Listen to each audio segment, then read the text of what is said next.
You are now looking at the new Kings of the South. We have officially been crowned as the Kings of the NFC South. Sorry, New Orleans. I know y'all still thought y'all could have pulled it off because you have our number and all that, but nope. There is a new leader in the division, and it seems like it's going to be that way at least until next year, unless Brady retires. But I doubt he will retire because I don't see the Saints doing any major improvements at the QB position or anything like that. But it feels good to be Kings of the South. Before I get into my reaction, I am Rami B. If you are new here, make sure you click the subscribe button down below. I post weekly Buccaneer reaction videos.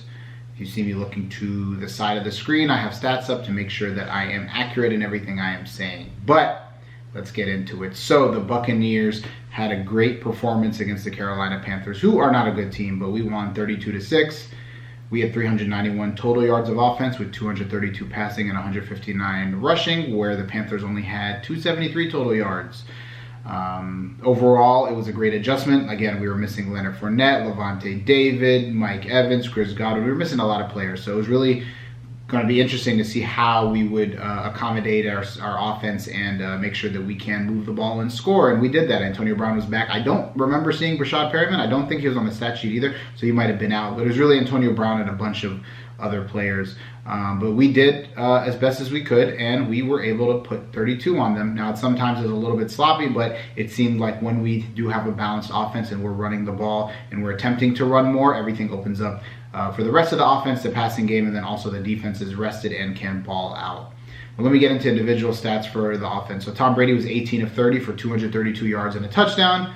Keyshawn Vaughn had 7 rushes for 70 yards and a touchdown, including that one 55-yarder, which was the bulk of his yards.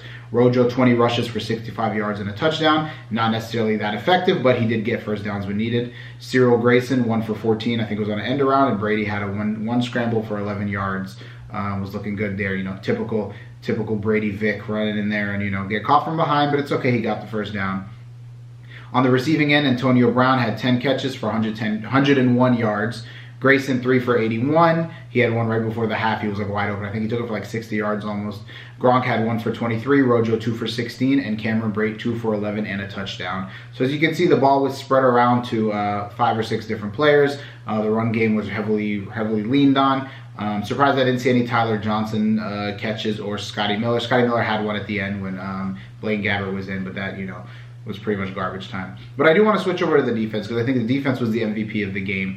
And I definitely want to shout out Jordan Whitehead because he was playing out of his damn mind today. That man was all over the field. 7 total tackles and an interception. It seemed like every single Cam Newton rush, he was there to upend him and hit him, and really nobody was getting past him.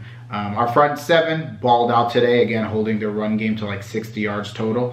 And we had 7 sacks. So Kevin Minter had a sack, Shaq Barrett had a sack, but Shaq Barrett now went out because of a knee issue, so hopefully it's not anything long term. Again, we're playing the Jets next week, and then we're playing Carolina again at home.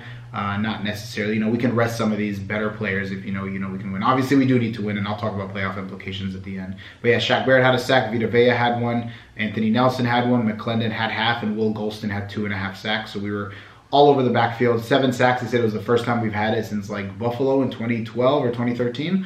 So definitely balled out. Darnold, that Panthers tried doing this quarterback by committee thing. Darnold 15 for 32 for 190 yards. A lot of those yards came on that final drive leading up to the end of the game. Bunch of garbage time. Cam Newton was 7 of 13 for 61 yards and interception. Again, we were hounding the quarterbacks with pressure, and they couldn't really get anything down the field. Their run game was atrocious. Cam had 5 rushes for 42 yards. Darnold 1 for 11, and Hubbard 6 for 9. And their other runners had under 5 yards each. Receiving game as well for them, really nothing. Shi Smith had 3 for 86. Robbie Anderson 5 for 58. Moore 5 for 55, and then nobody else had over 22 yards. I think the next person had 22. So overall, we definitely balled out on defense, and we definitely held a team that we should have held to pretty much nothing. And now that's 2 straight weeks where our defense has balled out against the Saints, holding them just to 9 points.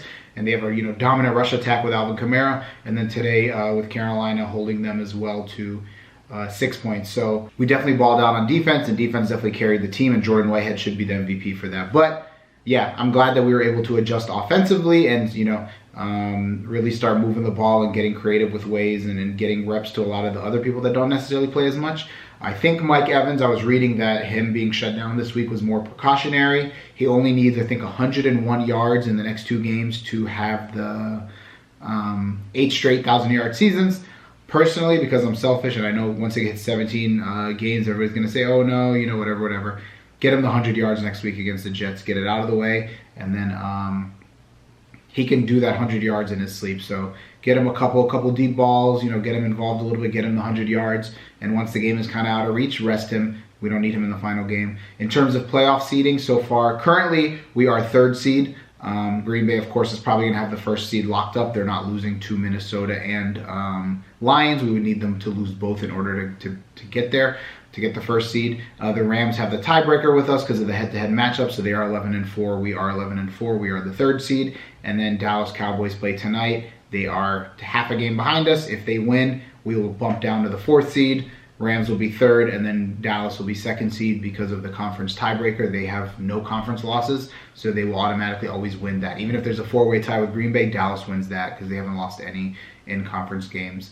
As of right now, of course, there's still the 4 p.m. games going and then the night game and Monday night. We are currently supposed to face off in the 3rd seed. We will be facing off against the 49ers if things stay the way they are through the rest of the season. If we do hit the 4th seed, we will be facing off against Arizona. And again, I think next week Arizona plays Dallas, so they'll kind of figure them things out. What we want ideally for us is we don't want a 3-way tie because we'll always be last place in that.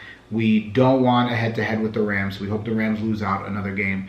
But then what we need is, we essentially need to be ahead of Dallas or have a head-to-head tie with them because we always win the tiebreaker. But yeah, still a lot of football left to play. There's still half of the games today and then 2 more weeks, so things can change a lot. But we are NFC South champs, first time since 2007, and feels good. Feels good to be at the mountaintop. And I know a lot of people are excited about division champs. It's kind of like a bragging thing. I would prefer the Super Bowl. We weren't division champs last year, but we got the Super Bowl. To me, that's more important. But I definitely understand why people want the division champion banner. But yeah, Bucs Nation, great performance, great adjustments on offense to do with what we got. And yeah, comment down below what you thought of the game. And as always, let's go Bucs. Let's go continue winning. Let's win out the last 2 games and try to get the best seed possible so we can have for sure 1 home game, but hopefully 2 home games.